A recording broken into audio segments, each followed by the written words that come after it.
don't know why we're so focused on the people who won't like us or won't want to work with us. Focus on the people who are looking for you and think about it that way. All right. And that's the point, isn't it? Where you're like, why didn't I do this 12 months earlier or three years earlier? Exactly. So do you think was it building to that point then? You know, obviously you said there was obviously some kind of catalyst that caused you to rage quit. And I thought, that's where the money is. That's where I'll find my happiness. I'll probably be taken seriously. So I did that for a couple of years. And but the underlying theme I noticed through all of it, no matter what I did, no matter what career I was in, I just felt like I was deeply disrespected. Hi and welcome to the Online Performance Podcast, the podcast that aims to elevate your online earnings. My name is Jason Mills and my guest today has earned over $600,000 on UpWork as a freelance graphic designer. She's a consultant to help freelancers grow, and I'm really thrilled to have her on today's podcast. Big welcome to Morgan Overholt. Great to have you here, Morgan. Thank you so much for having me, Jason. I appreciate it. Absolutely. Well, in a minute, I'm going to ask you to just give us a bit of a background as to yourself, a little bit more than what I've said there. But I like to start off each podcast with the same question. And that question is, what is online success? So what does that mean to you? Okay, I was about to say, what is online success? Or I liked how you added the additional qualifier. What does it mean to me? Because I'm a really big proponent of reminding people that success is individual for every person, right? Success, though, I guess for me, specifically, would just be able to have freedom. That's real success. To no longer have to worry about, one person having control over all of my income and my livelihood. To not have to get up every morning and work the same job from 9 to 5. I mean, no offense, 9 to 5 jobs are also great, but that was not my personal journey and not what I like to do. I like to get up in the morning and think, can I go to the gym? Can if I want to. Don't want to take off and do a day trip somewhere? Can if I want to. That's personal success to me, and not having to worry about every little penny. It's fascinating because I think this is the 7th interview I've done so far for this podcast, and freedom has come up a couple of times, but everyone has had a kind of a different view of it. And I think mine is quite aligned to yours as well. I think that the freedom aspect of it is absolutely key. Did you used to work a 9 to 5 job? Have you always been a freelancer? The thing, I use the term 9 to 5 because that's what everybody calls it. I had a salaried job, yes. Yeah. But I've actually technically never worked 9 to 5, but I did have a normal salaried job. Okay, so that's probably a nice segue then into you giving us a bit more into your background. So just, give us kind of an overview as to, I suppose, from the kind of college years as to how you got to where you are now. Yeah, absolutely. Well, I always like to start with a story of just exactly what brought me to being an entrepreneur, because I did not grow up in an entrepreneur-minded family. I grew up in the family that was like, you go to college, cheap college, because we can't afford anything fancy. And you better have a scholarship, by the way, community college the whole way, and get a normal job. I mean, that was what you did. All this working for yourself stuff, unheard of. So to contrast, my husband, he came from a family of entrepreneurs, and we used to have serious fights about the topic, which is hilarious because today when I do a podcast like this or I coach people, they always say, "Oh, you're such a freelance fangirl." Well, man, for years that was not me. For years, I told my husband he was crazy. I'll admit I even maybe look down on people if they said, "Oh, I'm a freelancer or I work for myself or an entrepreneur." I'm like, sure you do. that's good for unemployed. I totally get it. Now I am that person. So the universe has a great sense of humor, right? But it took me, and to be clear, I've always believed in freelance to some degree, right?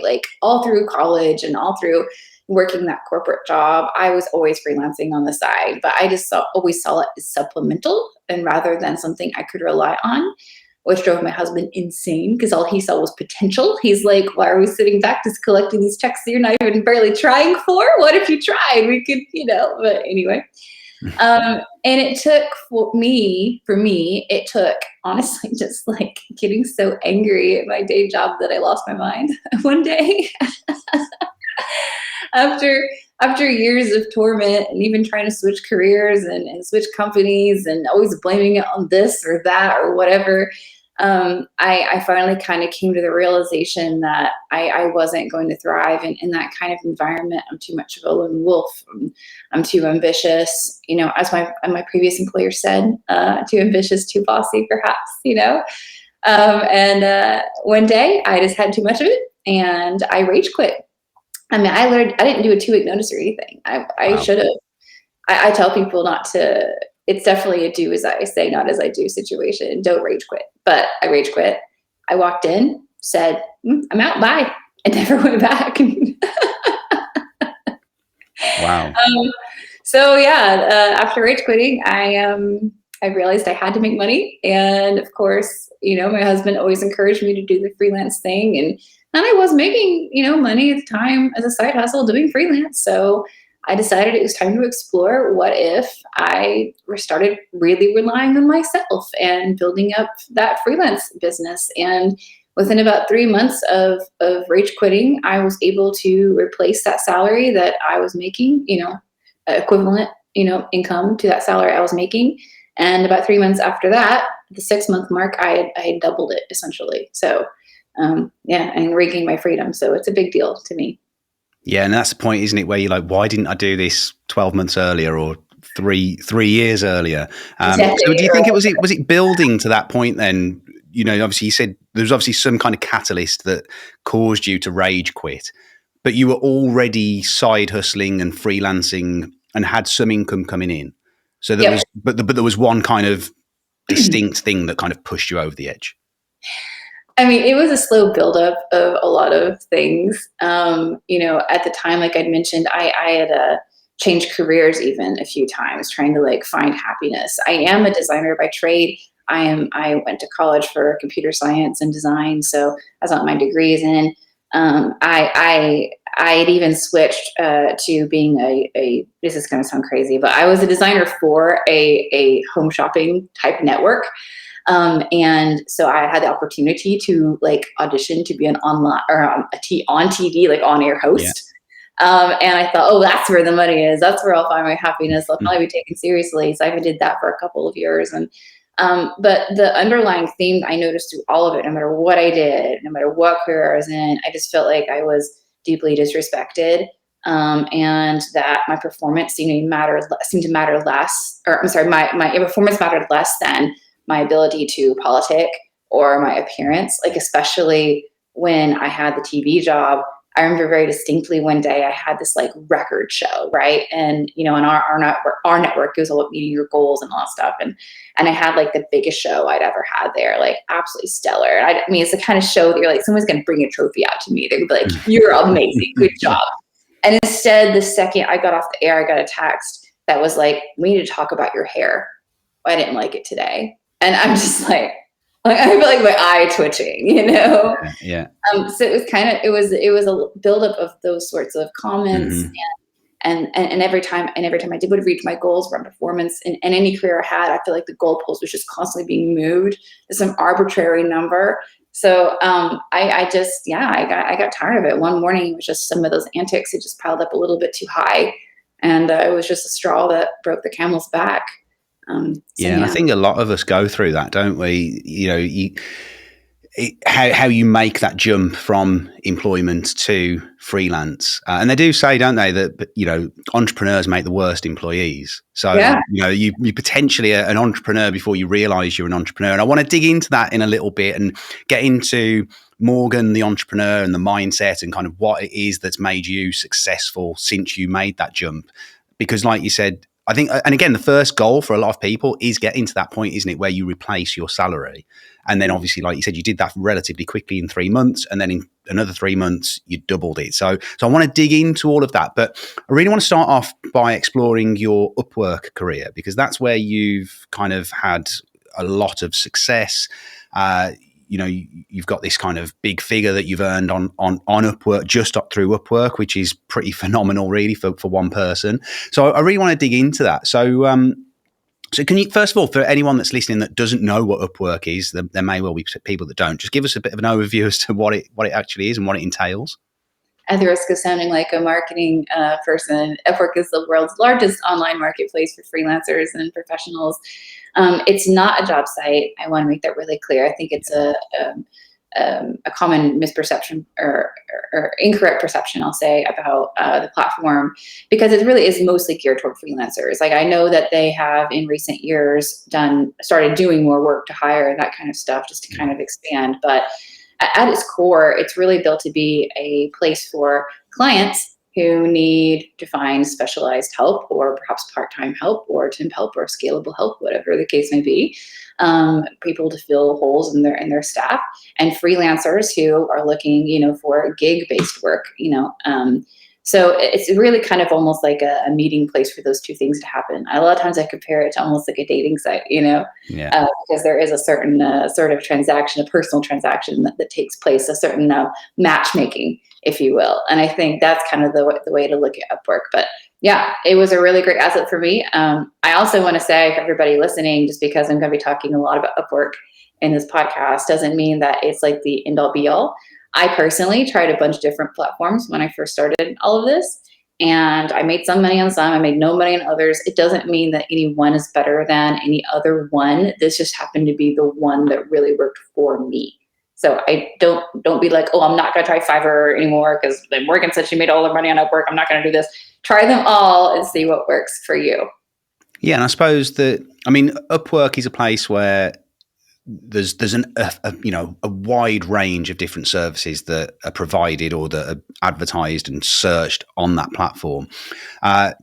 So I suppose it is one that a lot of people go to and get a lot of early success with. So so you just said there, is that where you kind of replaced your salary through Upwork and maybe some other sites as well? It was about half. Yeah. I always say it represented at least half to 60% of my income at the height of it. Of course, when I rage quit, and this is another tip that I always tell people, and it kind of goes hand in hand with what I just said a couple of seconds ago. When you are looking to build a freelance business, or probably any kind of business, honestly, but I can speak to freelance business, you really need to put it out there, right? Like what your goals are. And I know it's cliche, but because they always say, oh, put what you want out into the universe. But that doesn't mean just, getting up in the morning and speaking positive affirmations, which I'm sure is helpful. But that means, to me, emailing your entire network, email every client you've ever worked with in the past, if you have any freelance experience. Let all your friends and family know what's up. Let them know what you're doing, what you need, what you look for. Sign up for every marketplace, every platform, every opportunity. For me, I really had to essentially cast a really wide net and kind of figure out what would work and what would bring in the most. So for me personally, the two revenue streams that work the best were that personal referral network, because I had been working with some clients on the side, and just the action of saying, hey, will you please let me know if you have any additional work for me this time? I just started full-time on this. Or do you know anybody that has additional work? I just started full-time on this. That was majorly helpful. And then on Upwork, I found major success. And I found major success, I personally think, by being really honest and really candid on the platform. It was a scary thing to do, because everyone said, oh, it's a race to the bottom. So for an experienced designer like myself, I mean, back then, this was like 5 years ago, but I was making $75 an hour, on the side, like my normal clients. So to go to Upwork and be like, wait, do I have to lower my rate? Or now I'm nobody. These people don't know me from Adam. I have to prove myself. I think personally, I'll pat myself on the back for this, but I think personally I did a good job of just saying in my proposals, hey, I'm new here, but I'm not new to this industry. And I can prove I'm really good at what I do. So if you take a chance on me, I'll hook you up. I think I'd like to think I did a good job saying that. And I think that honesty is probably the best policy. And that's probably one of the many things that got me to where I am today on the platform. Yeah, I agree. And I think that kind of leads me into my next question, which is, first of all, do you still see Upwork as being a viable place for someone who is just getting into freelance to go? And then for those people that are thinking of doing that, what tips do you have? Because obviously you just kind of mentioned there, when you start out, you have no record on there. There's no reviews. And for someone, I use Upwork to find, in fact, I've been on there today and filled out a job request, and obviously, you get flooded with applicants. So how difficult is that for someone to stand out, and what tips would you have for someone just starting out? Well, Jason, I'm glad to know that you are also an UpWork client, because you know exactly what I know. You get flooded with proposals, but how many of those proposals are decent? I mean, honestly, Yeah, like, absolutely, and not that many, and that's the downside as someone who's using the platform to search and short, because the shortlisting, for me, the shortlisting is the part that takes the longest. So I mhm. think if you can stand out within those first couple of sentences, that's probably, that's what gets my attention anyway. Yeah, and then the attention to detail in that proposal. So I kind of liked what you said there when you said, I was honest, I stood my ground, I didn't devalue myself. I think there's a lot to be said for that. Mm-hmm.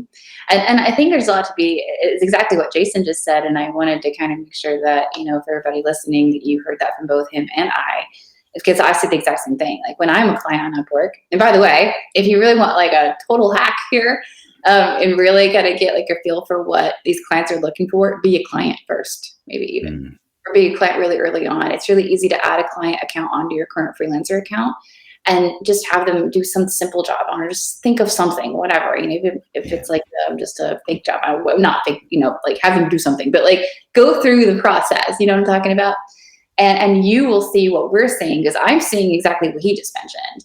I'm seeing, like, when I post a job, I have maybe 40 people who apply. And out of those 40 candidates, only maybe 3 or 4 have actually sent me a proposal that's even worth replying to. So the competition is not that stiff if you Yeah. just try a little bit. If you, every time you apply for a job, you are acknowledging details in the job post. I see way too many copy and pasted and Mm. unedited AI proposals that no one cares about. They sound and read like a robot. You haven't mentioned anything that I talked about in my job post. I want a applicant who says they can confidently do the job with no questions. And even better, if you can provide proof that you've done a similar job for somebody else, whether it be a portfolio on Upwork or off Upwork, or an attachment or what have you. You need to be able to show that, yeah, I know what I'm doing. And don't, when you, and by the way, when you're doing these things, don't use terms like, oh, I think I can do this. I can probably do this. It is, I will, I can, I know, I've done this in my sleep, whatever, I got you. Mm. Those are the kinds of things that your proposals need to be saying to people. And there are so very few people on the platform today that are doing those things, or even effectively doing those things. The competition isn't nearly as stiff as what everybody else seems to think it is. So, if I think the base question, I feel like I've got off Mm. at a tangent a little bit, Jason, but I believe the base question was, is it viable today? Yes. In fact, I think even more viable than it's ever been. As unfortunately, as a client, to me at least, I perceive that the platform is being more flooded with lazy people on an Yeah. ongoing basis, on a daily basis, especially with the advent of AI and those things, and people just looking for make a quick buck online. Mm. I think people like myself, people who are targeting it well and coming to the platform with real skills, I think it's like our heyday.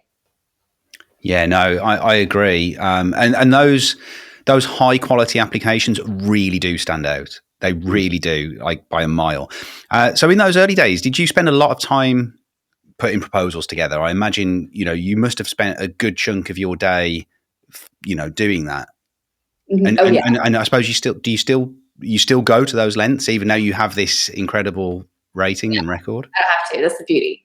Like, Yeah. it's almost I don't want to give away my geek card here, but I'll go ahead.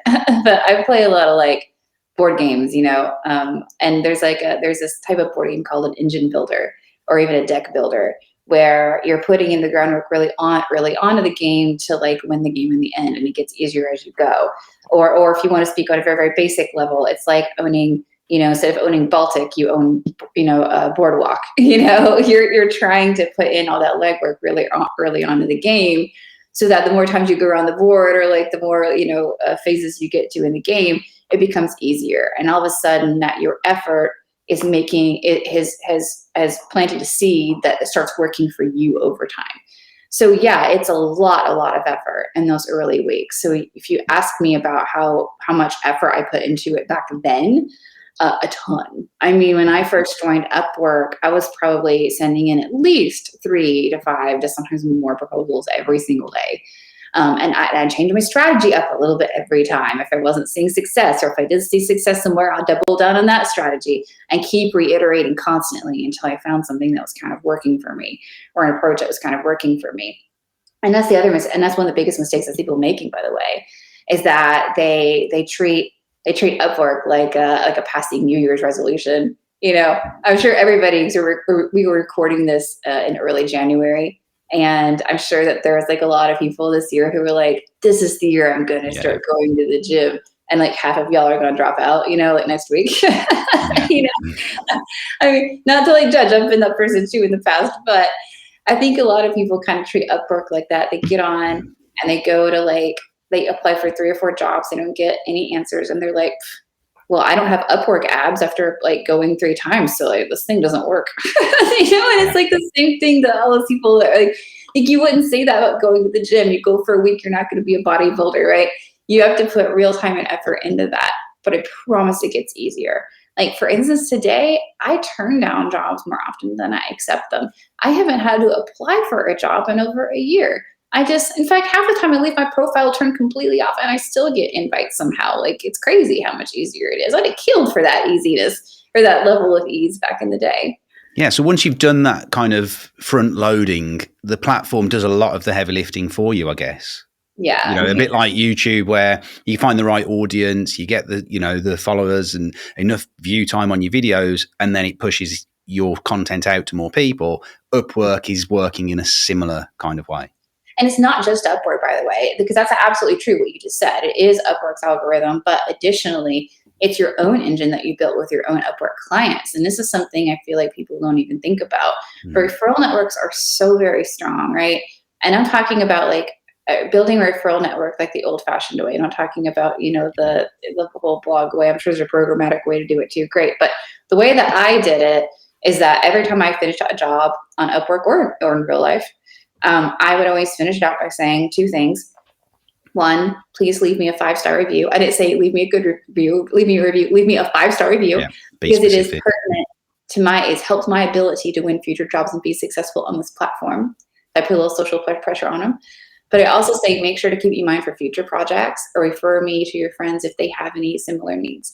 And just by saying those 2 things at the close of every engagement, it's incredible, because they tell their friends. So in the future, if their friends, oh, I love your ebook that Morgan, or I love your ebook that you got done. How did you do that? Oh, I have this freelancer called Morgan. Well, then I do like an ebook for that friend, and that friend has 2 other friends. And it's amazing. It grows like branches on a tree. And so that you've got both the Upwork algorithm working for you, as well as your client referral network working for you. And that's the way I'm just inundated today. Like, I mean, honestly, today, especially as I've become more focused more on content creation as well, and blogging and coaching, I'm scaling back the actual freelance graphic design work. And I've even had to kind of let some of my clients go and only keep just a handful of those core people, because I have more work and more leads and more referrals than I'll ever need. That's fascinating. So really, I mean, the next question I was going to ask, which I feel like I already know the answer to, was how are you competing against Upworkers that are in countries with lower costs of living, that obviously have lower rates of pay? But I feel like I already know the answer. I feel, but I'll let you answer. It's interesting. Well, I think you kind of know the answer, so I'll give you a surprising answer versus the one you're going to expect. I say they're saying the same thing about y'all. And I can tell you this because I coach people from all over the world, literally all over the world. And it never fails that whenever I talk to a US freelancer, they always pose that exact same question that you posed. Yeah.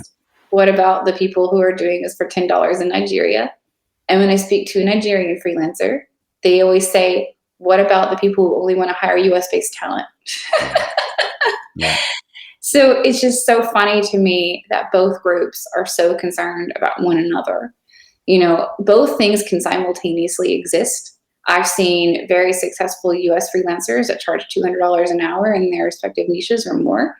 I have seen Nigerian freelancers who are able to charge very, very high prices and be successful. I've seen Nigerian freelancers who are pretty cheap and actually pretty surprisingly successful because, again, there is a lid for every pot. Yes, are there clients that exist that prefer to hire only US based talent? 100%.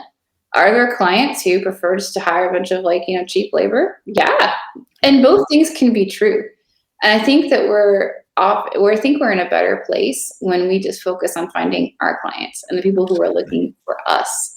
I know my clients are people who are probably looking for a higher end person who can answer more, can be more of a concierge or offer more of a concierge level service, who can take care of their business versus just some run of the mill quick stuff that they can easily scale up or farm out or that anybody can do.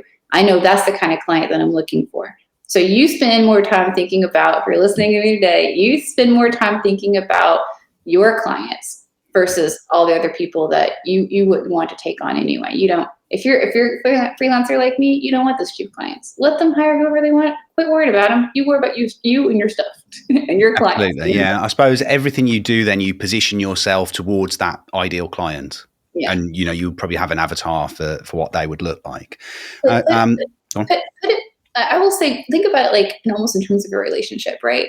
Don't think about like a romantic relationship, let's say. Don't be like, well, what about the men who only like short women? Or what about the men that only like tall women? Okay, well, great. But there's going to be a lot of men who like the opposite. You know what I'm saying? It's Whereby, because there's more demand, you can increase your rates. Is that kind of how you do it? Because obviously, it would just make sense to do that, surely. Yeah, absolutely. You scale as you go. I always say that the best time to raise your rates are when you're super busy. You should get nothing to lose. Yeah. So if you find yourself with a ton of work coming in, then that's definitely the time to be like, all right, now I'm going to pop another 20, 30, 40, 50 on that. And every single new contract that comes in is going to be paying that rate. And even periodically make sure that you're raising your rates on your own existing clientele as well. I don't like to do it mid-project. I think it's a little, scary, but like I find a good stopping point. Or if it's like an ongoing contract where it's annually, I try to do it like once a year or something like that, or even every year if you're making like significant jumps. But yeah, constantly be looking at your rates.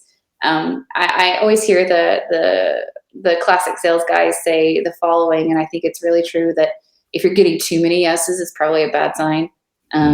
You do want some no's. You want like a decent rejection rate, because then maybe your rate's in the right place. If you're getting all yeses, your rate's probably a little bit too low. I think it's also a good mindset. Absolutely. And you have got 100% rating on UpWork, haven't you? Which is incredible considering how much work you've done on there. So how is that possible? I mean, I suppose you've said you ask for the 5-star reviews. That's one part of it. I suppose it's making sure you do deliver, but there's always someone, isn't there? Surely there's always someone that is going to leave a dodgy review, no matter how good the content that you've produced is. Yeah, I mean, sure. Like early on, I had more of those than I have today, because I'm a lot more picky about the people I take on. So like, again, the clients I'm looking for are not going to treat me that way. But yeah, I mean, early on, I literally had a guy who hired me at Upwork and said, oh, I'm going on a 2-week cruise tomorrow, and my team's going to work with you. I'm gone. And they're going to tell you everything I want. And actually, I'll never take on a job like that ever again, because he left and was unavailable. I couldn't call him. He had no cell service, and apparently his Wi-Fi was off. His team had no idea why I'd been hired. They literally did not know. And the kind of panic that ran through my body was just like what? Wait, what? So they were. I was assured they'd have all the details. And they just kind of were like, well, I don't know, let's just take a guess. And we just sort of worked on like what we thought that he wanted me to work on for a couple of weeks. And of course, when he get back, he was upset because it wasn't what he wanted. I was like, he didn't leave me a great review, but it wasn't my fault, But the thing is that I recovered from that, Again, it was early on. You don't have to have, again, don't worry so much about like the one person that might sink you, Definitely try to avoid that one person, because it's frustrating and they will rob you mentally just as much as anything else. Just the stress alone is not worth it. So get really good at like worrying about those or looking out for those red flags. but worry about the situations that you can help instead of the situations that you really can't like do anything about, because like S happens, right? Curse the podcast, but like stuff happens. And I just try to spend most of my time worrying about the 99% of the clients who were good and reasonable and doing an excellent job for them and being like their go-to person and helping them make money and find success in their companies and, and get their projects done. And I worried more about that. And I think that's leading to my excellent job success score. And remember too, people, that job success score is not just based on your 5-star reviews on your profile. That is also based on the private feedback that clients are prompted to leave every single time we close out a job. So I see this all the time from people who are like, well, I have all 5-star reviews, but my job success score is like 50%. What gives? Well, that means more than likely, even though Upwork does not reveal the exact equation they use to calculate that, but if I was a betting woman, I'd bet good money that means your clients are leaving a private job success score or a private review much lower. They're saying, I would not rehire this person. This didn't work out. I didn't quite like it. For leaving you a 5-star review. I mean, heck, even honestly, as a client, I've even kind of, done that before too. Maybe the quality of work wasn't very good, but I know they tried, but maybe they oversold their services. I might say probably would not hire again or unlikely to hire again, but leave them a 5-star review because I didn't want to hurt their feelings. So that is happening. Absolutely. So that's probably taking your else job success scores as well. Okay, let's switch tracks a little bit. Then you've now moved over into consultancy, so you offer this as a service as well. Obviously, you're still doing the Upwork and still doing your own gigs, but then you've moved over into the consultancy side of things, and you said you're working with clients all over the world. Mm-hmm. What was the kind of catalyst for that? Well, the funny thing is it still represents a very small portion of my business, but the catalyst was just, again, demand. I approach this in everything that I do. If I'm getting asked for something, if I get asked for it multiple times, I usually find a way to deliver, whether it be a new platform or a new program that I've got to learn or a new style that I need to learn or, and in my case, because I had, I had gotten picked up in a couple of publications, like Business Insider featured me, Refinery 29 featured me. I even gotten mentioned in Parade. The same publication as like Dolly Parton was mentioned, like at the same like articles. I was like, oh my gosh, like my name is like next to Dolly Parton. It's so amazing. This thing about like entrepreneurship. I couldn't believe it. But I had people contacting me because of some of those mentions and wanting me to kind of like give them advice. So it just started out with me like writing a couple of articles on my then portfolio website. I wasn't a blogger back then, but I just wrote a couple of articles just to like give it to people so they could be quicker than me doing a private, thing every single time. And then people started asking for more. They're like, yeah, but I want to talk to you. And then I realized, all right, I can't just sit around and talk to people all day for free. I'd love to because I love to talk. Y'all can tell I'm a big chatterbox, but I can't do that for free because, I'll take up it will just fill up my entire calendar, So that's when I started offering kind of one-on-one consulting, which I just kind of book both on Upwork and directly. You can go to morganoverholt.com/shop and just look for one-on-one consults if you want to book one with me. I also have a Patreon. It's not crazy active, but I do offer a cheaper way just to have a quick direct line of communication there with me.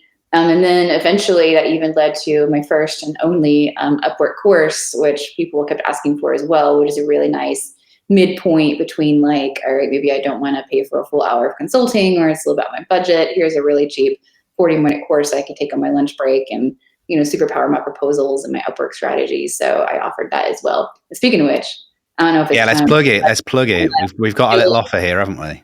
I did bring gifts. I mean, I'm no Oprah, so it's not a car, guys, but everybody gets a discount. You get a discount. You get a discount. I did make a coupon code for my course, and it is Upwork Proposal Writing as a boot camp for Upwork proposal writing. And the discount code is Affiliate School 20. Affiliate School 20. You get 20% off. It's only a $20 course anyway. It's like $19.95. So you get 20% off of that. And let's be honest, it's cheaper than your DoorDash order for lunch today. And it's a no-brainer. It's an absolute no-brainer. We'll leave all the links and the codes and everything in the show notes and the description below. So make sure you do go and check that out. It sounds fantastic. I mean, just from what you've said already, you've clearly got a lot of experience, a lot of passion, and you've got you've even given us some little hacks today. So I imagine there's some little gold nuggets in there.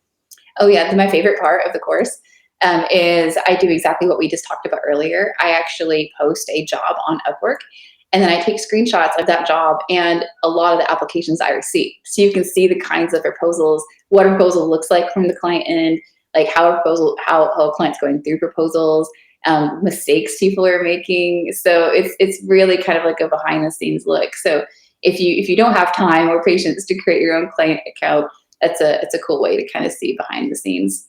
Absolutely. Yes. Make sure you do go and check that out, guys. Right. We're going to completely move away from UpWork now. And I want to focus on Morgan Overholt, the person. So I suppose actually we'll start off with personal brand, because I suppose that links probably quite well to what we've just talked about there with the course. The question I suppose is, why have a personal brand? What benefits does it have? Because I imagine you've spent a fair amount of time starting to build your personal brand. Just tell us a little bit about that. I mean, where are you at in terms of that process now? Like you just said, that's your first ever course. So Yeah. you're obviously at a point now where you've got a decent following. You've got people asking for that, like you said. So how long have you been building the personal brand? I mean, that's a good question. I don't know, because I never sought out to build a personal Yeah, brand. no one Um, does. it's probably just been happening. I don't know. The day I was born, I'm not really sure. Like Yeah. I never meant to do any of that. Today I can say I try because I say yes to a lot more podcasts. I mean, if you want to call that trying, but I don't even reach out to people. It's usually people reaching out to me. I've been fortunate in that way. But again, it's kind of like that referral network that I was just talking about with clients. It works the same way with my personal brand. Yeah. The more you put yourself out there, the more people hear about you, then the more people want to talk to you, and it's a self-growing thing that after you get to a certain point, it just kind Yeah, of takes. because I mean, there is a point, particularly at the beginning. I mean, like you said, you're not necessarily built thinking that you're building a personal brand, but there's a lot of effort. It is a lot of effort to come on and do a podcast and then do another one and be on Twitter every day and Instagram and TikTok and all these places that we're told we should be. It's a lot of work. So if you didn't get anything from it, then it pretty much would be pointless unless you're getting something else from it that's not financial. I suppose there's that aspect to it as well. But yeah, I think it's fascinating. So where are you most active in terms of that? I know you're not building a personal brand, but in terms of your profiles, where are you focusing mainly? And as far as my not built personal brand is Yeah. concerned, I'm probably most active on my blog, which is morganoverholt.com/blog, and Twitter, to be frank. I wish I need to be more active, and YouTube is my long-term goal. I did it a little bit last year, and I don't know, I didn't really fall into a groove. I'd like to do that eventually, but right now I'd say probably my blog and Twitter. And do you do a lot of kind of offline relationship building from a work point of view? Obviously, you've got clients, but maybe from the personal brand side as well. Do you go to events or network or anything like that? None. None. So literally, everything is online because you seem a very sociable. Like you said it yourself. You're very talkative. So, but because this entrepreneurial lifestyle can be very, very lonely. I mean, that's where my introvertism comes in. Is introvertism a word? My introvert It is now. tendency. That's, I don't feel the need to do that. In fact, usually after I get through with like a day of podcasting and blogging or Yeah, whatever, I still crash and watch Dateline yeah. for 4 hours. Like, I mean, that's No, I'm with you there. Yeah, it's funny. So I will say, and I think I kind of said this in the beginning, but I'll reiterate quickly. Don't rule anything out when you are going into any kind of entrepreneur career, because when I very first started full-time freelance, I actually was signing up for like conventions and yeah. and doing more like in-person talks and that kind of stuff. But the funny thing is, it's just again did not really pan out for me. Like I got like one client out of all of Mm, that, spent so much money and time, and I'm just like, ugh, whatever, and I also just happened to see, because I was in Miami at the time, a lot of people just going to like networking events, but they're just going out and getting drunk. And yeah, I just, I mean, I just felt like online, I was more directly targeting clients who were yeah, looking for me. yeah. I was skipping all the like small talk and all the, oh, are you looking for somebody? I don't have to ask that question on Upwork. They are looking for somebody. So it's just a lot more targeted. So I personally found that I was more successful just online going exactly to where I knew the fish were biting. But if you are, a kind of person that thrives on more in-person interactions, or you enjoy that, or perhaps you have of a specific meetup or convention where the fish are biting, like, don't rule it out just because it's not something that I do. I tried it and I didn't like it. I didn't get leads from it, so I stuck to online personally. It's just Yeah, I think in terms of lead generation, I think the ROI on even just social media, if you put it all into that bucket, I think is so much more, isn't it? And I did that as well when my initial, when I came out of full-time employment, it was to freelance, and I did exactly the same thing. And I was going to these things, and I just felt I also felt a bit sleazy, like salesy, and I didn't want to do that. So I probably wasn't being pushy enough, but then other people were doing that, and it didn't really feel particularly nice. Whereas I think on social media, we're always giving value, and then maybe asking occasionally, but it's generally about giving back, but then you benefit from that as well. So yeah, I think I'm kind of with you on that one. Do you think I'm going to say plus you can do more due diligence online. yeah. In person, you don't always have the time or ability to quickly, like, right, I'm going to quickly Google this person and their company and see, to like learn more about Yeah, it's a bit rude. Versus like on the internet, I could take my time. I could be more picky. Mm. I could think about things. So yeah, I also kind of like that component of it too. So obviously you did have a salaried job initially. Do you think you've always been an entrepreneur? Or do you think that's something that because you said like your background was very much your family and that side of things, your influences were not necessarily pushing you down that direction, whereas your husband, it was probably the opposite of that. So how have you managed to get to this point now where you do have, or do you still struggle with that side of it? Do you feel like a pretend entrepreneur or what is it? How have you gone from one side to the other side of the spectrum? Well, I always tell a story about how my husband and I had this like giant fight right before right before I switched my jobs for the last time, because he was getting mad at me because I kept thinking, okay, I'm going to switch my job and that'll bring me happiness. This job will be better. And every time I did that, he's like, you'll be happier if you work for yourself. And I just so didn't believe it, that we would get in such a fight. We would even we'd go to bed in opposite rooms, not talking to each other, because that's how hardcore I was raised to believe that you have a normal job, you have a normal path, and it took me getting furious and just getting totally fed up to even consider it. So it took years of him just pestering me about it. It took me getting so fed up and just being like, you know what, screw it. I'm just going to go for it. And I did it at the most inopportune time too, because my husband is also in between jobs. He was just like, now of all the times, like, why now? That's crazy. But so when people are like, oh, you had a good safety net, not a great one. I mean, I know people have less, but still. And for weeks after I quit, and I told my dad, especially, my mom struggled with it a little bit too, but not as much as my dad. They're separated, so for context. But he would be like, oh, so how is the job hunt going? I'm like, oh, I'm getting some clients. He's like, no, like your real job. And I'm like, oh, this is my real job. He's like, until you get a real job, right? he was so confused with the whole aspect of it. And my mom, who really tried to get on board a lot earlier on, she was much more like, but what about insurance? And I'm like, well, I pay my own insurance now. She's like, but what about insurance?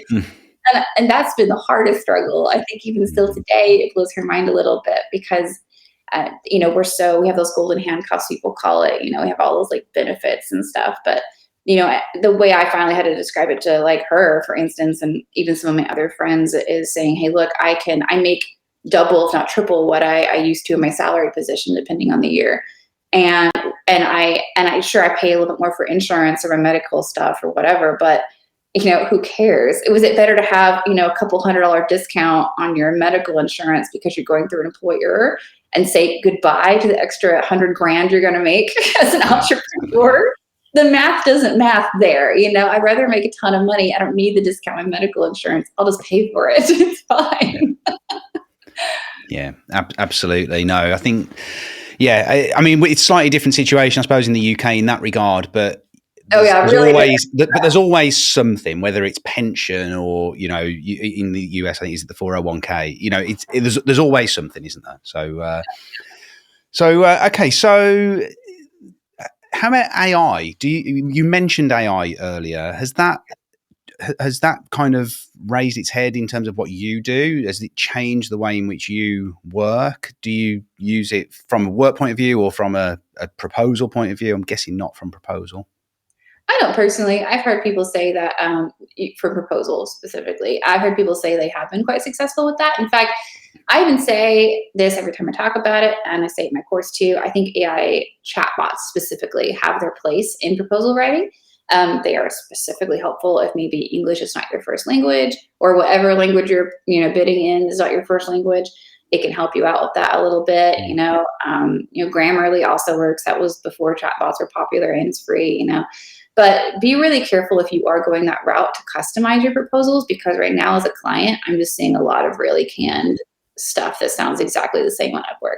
So if you are going that route, apps just use it as like a tool, not to do all your homework for you, because these proposals are becoming dangerously repetitive right now on the platform. I'm sure Jason's probably seeing some of that too. Yeah, Um, no, definitely. From a job opportunity point of view, has there been any impact? Do you feel? Job opportunity, no, I haven't felt any difference No. personally. In fact, I see increasing demand for people as well. It's just kind of like I was talking with Liv for every pot earlier. I seeing a lot of people say, "Look, I really want to hire writers who refuse to use AI." You got to find the people who are looking for you. You got to find your client. But as far as like AI is concerned in general as an industry, I actually love the AI tools more that are not chatbots. Like the chatbots kind of annoy me personally. Don't hate me, Yeah. whatever. Mm. Like, I think they're just not quite as smart as everyone gives them credit for, and I can write faster than I can edit a poorly written AI article personally.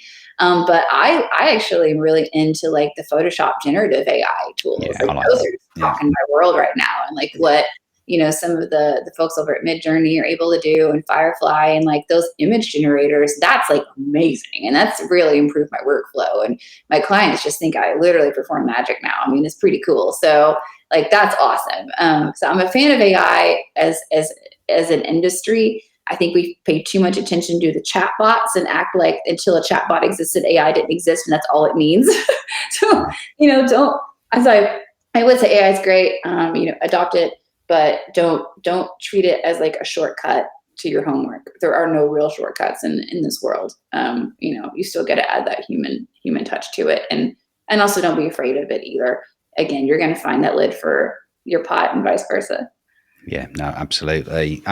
So if I was go back to Upwork for a second. If I was starting on Upwork today as, say, a designer, how long do you think it would be until someone could get to the point where they do replace an average salary, for instance? Obviously, you did it in 3 months, but that was 5 years ago. You feel that's still possible today? It's about how fast you want to go. That's all it is. People always say, "Oh, what's fast? What's slow? I've only earned this much in this many months. Is that fast or is that slow?" It's all about how much time you want to put into it.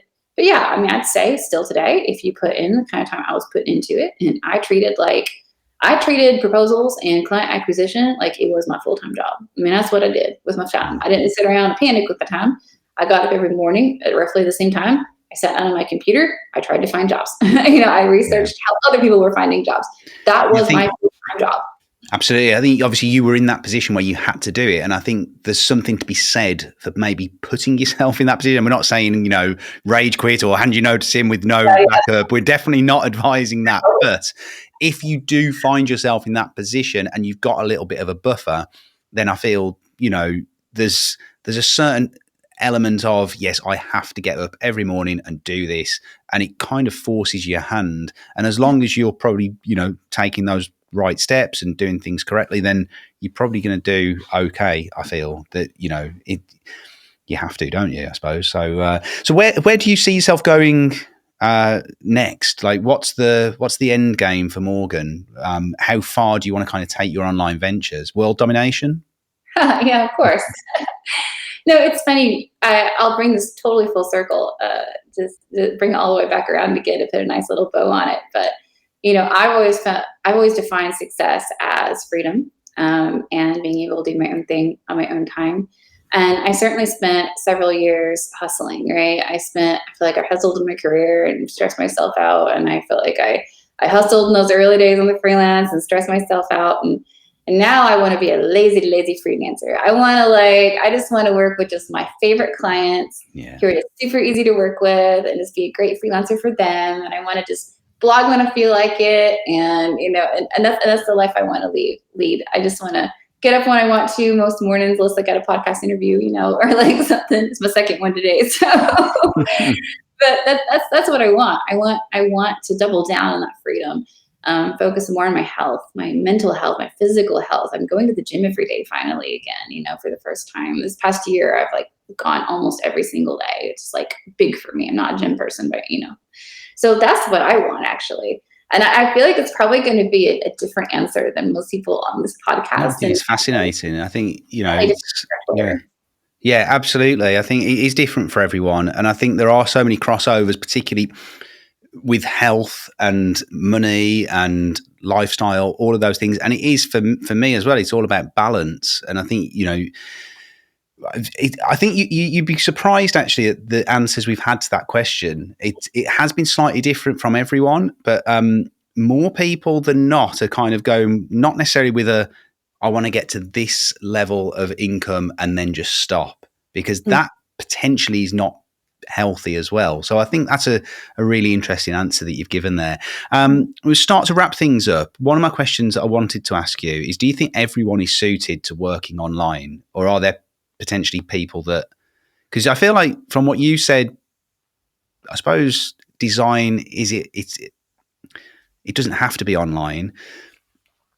Yeah, is it something that everyone is cut out to do? Because it can be lonely. And I think that a lot of people don't want to do it. I have a lot of friends that tell me on a near daily basis, "Oh, I could never do what you do," and I always correct them, "You don't want to." So I think it's just some people are going to like it better than others. Some are going to flourish. I think it's mostly about what you want to do. I think you can take somebody like me who didn't believe in it, and I was a total hater just like 10 years ago, but this whole like entrepreneur online stuff, I didn't believe it at all. I think you can convert somebody if their mind changes or the opportunity arises. I think we have the possibility, the potential is in all of us. I think it really comes down to personal preference and how you want to spend your time and invest your time. And final question then. So for someone that does want to be successful online, if you could give them just one tip, what would it be? Oh, want to be successful online? Just one tip. Ugh. Oh, I got it. All right.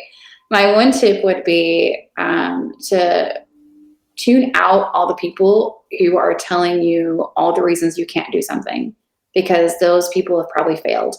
And listen to the people who have done the things that you want to do, because those people have succeeded. And I say that's just like not even online business. That's just like business and like life. Drown out the haters, drown out the people who are like, "Oh, you can't do this because I tried and I couldn't do it. And you can't do this because," okay, whatever. This person did it, so I'm going to listen to that person. So Great advice. Great advice. So just remind us then, Morgan, where we can find you. All right. So like I said, I'm very active. Get the list out. Let's write the list. Oh, yeah. So my social media handle on everything is at Morgan O Media, but I am most active on Twitter, of course. And of course, you can also check my blog, morganoverholt.com. And my course is available at morganoverholt.com/shop as our one-on-one consults. And don't forget about that discount code that I offered earlier. That was affiliate school 20 for 20% off of a $20 course. I mean, come on, couldn't it be like any more affordable to figure out how to immediately start sending better proposals on UpWork? Fantastic. So all those will be in the show notes, so make sure you go and check those out, guys. Morgan, it's been an absolute pleasure to have you on the podcast today. Really enjoyed it. I've learned quite a lot there about UpWork that I didn't know. Seeing it from the other side was really interesting for me. So thank you so much for coming on. Awesome. Thank you so much for having me.